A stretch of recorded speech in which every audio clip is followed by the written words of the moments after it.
Yeah, I'll react to that, sure. Last episode, guys, of a great season, great show. Blackadder goes forth. I've been told many times, um, the ending is very special, and it's been a great show. Uh, so yeah, hope you guys are doing well. I got I've stretched you guys or the screen. I've seen comments saying that you guys actually one person preferred the white lines to avoid copyright to the stretch. I think you're crazy. I feel like those are way more distracting. But I am curious for future shows that I watch. Do you prefer the stretch or the lines? I hope the stretch, because I way prefer the stretch. So let's do it, guys. Hope you're all doing well. Last episode. It is called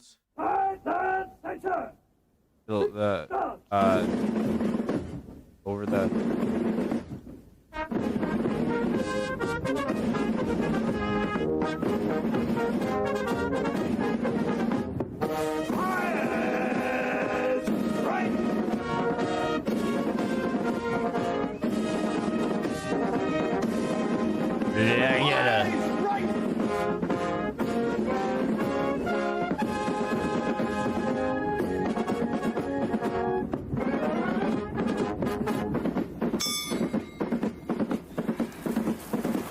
goodbye. Sir. No, thank you. Private? Oh, thank you, sir. Oh, dash and blast all this hanging about, sir. I'm as bored as a pacifist pistol. When are we going to see some action?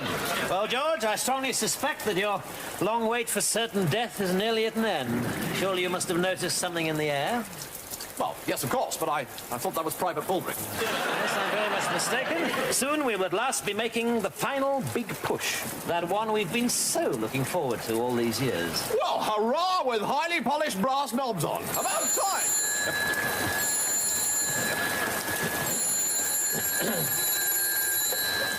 Hello, the Somme public baths. No running, shouting, or piddling in the shallow end. Ah, Captain Darling. Tomorrow at dawn. Oh, excellent. See you later, then. Bye. Gentlemen, our long wait is nearly at an end. Tomorrow morning, General Insanity Melchett invites you to a mass slaughter.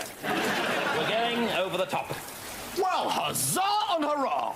God save the King, rule Britannia, and boo sucks to Harry Hun. Or, to put it more precisely, you're going over the top. I'm getting out of here. Oh, no. It may be a bit risky, but it sure was bloomin' hell worth it, Governor. How can it possibly be worth it? We've been sitting here since Christmas 1914, during which millions of men have died, and we've advanced no further than an asthmatic ant with some heavy shopping. But this time I'm absolutely positive we'll break through. It's ice cream in Berlin in 15 days. Or ice cold in no man's land in 15 seconds. Now, the time has come to get out of this madness once and for all. What madness is that? Oh, for God's sake, George, how long have you been in the army? Well, me? Oh, I joined up straight away, sir. August the 4th, 1914. Oh, what a day that was.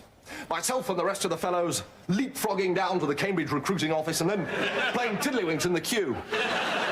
We'd hammered Oxford's tiddlywinkers only the week before, and there we were, off to hammer the Bosch. Crashingly superb bunch of blokes. Fine, clean-limbed. Even our acne had a strange nobility about it. Yes, and how are all the boys now? Oh, well, Jocko and the Badger bought it at the first Ypres, unfortunately. Quite a shock, that. I remember Bumfluff's housemaster wrote and told me that Sticky'd been out for a duck, and the Gubber had snitched a parcel sausage end and gone goose over Stump's frog side. Meaning? I don't know, sir, but I read in the Times that they've both been killed. And Bumfluff himself? Copped a packet at Gallipoli with the Aussies.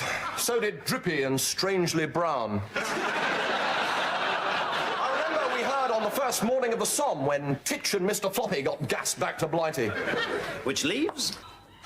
Gosh, yes, I suppose I'm the only one of the Trinity Tiddlers still alive. Lummy, there's a thought, and not a jolly one. My point exactly, George. A chap might get a bit miz. If it wasn't for the thought of going over the top tomorrow. Right, sir, permission to get weaving. Permission granted. Thank you, sir. Baldrick. Captain May. This is a crisis. A large crisis. In fact, if you've got a moment, it's a 12-story crisis with a magnificent entrance hall, carpeting throughout, 24-hour porterage, and an enormous sign on the roof saying, "This is a large crisis." And a large crisis requires a large plan. Get me 2 pencils and a pair of underpants. Right, Baldrick. This is an old trick I picked up in the Sudan. We tell HQ that I've gone insane, and I will be invalided back to Blighty before you can say wobble. I need the TV volume.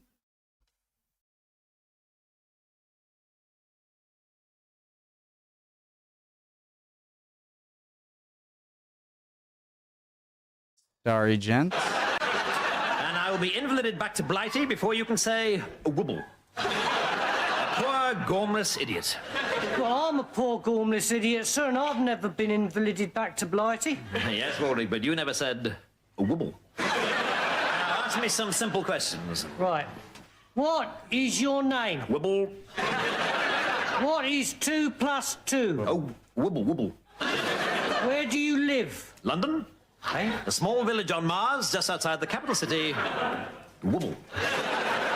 All the men present and correct, sir. Ready for the off, eh? I'm afraid not, Lieutenant. I'm just off to Hartlepool to buy some exploding trousers. Come again, sir.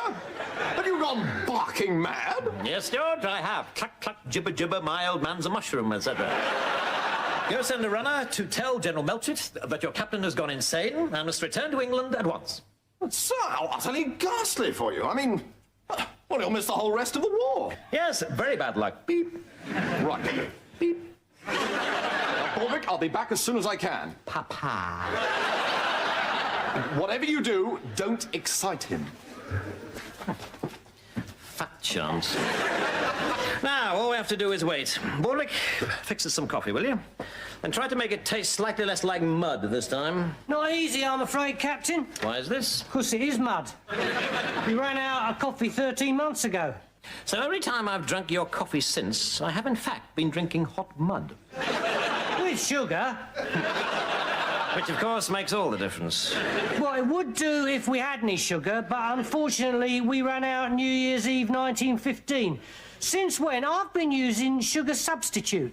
Which is corn syrup. Dandruff. Brilliant. Still, I could add some milk this time. Well, saliva. No, thank you, Baldrick.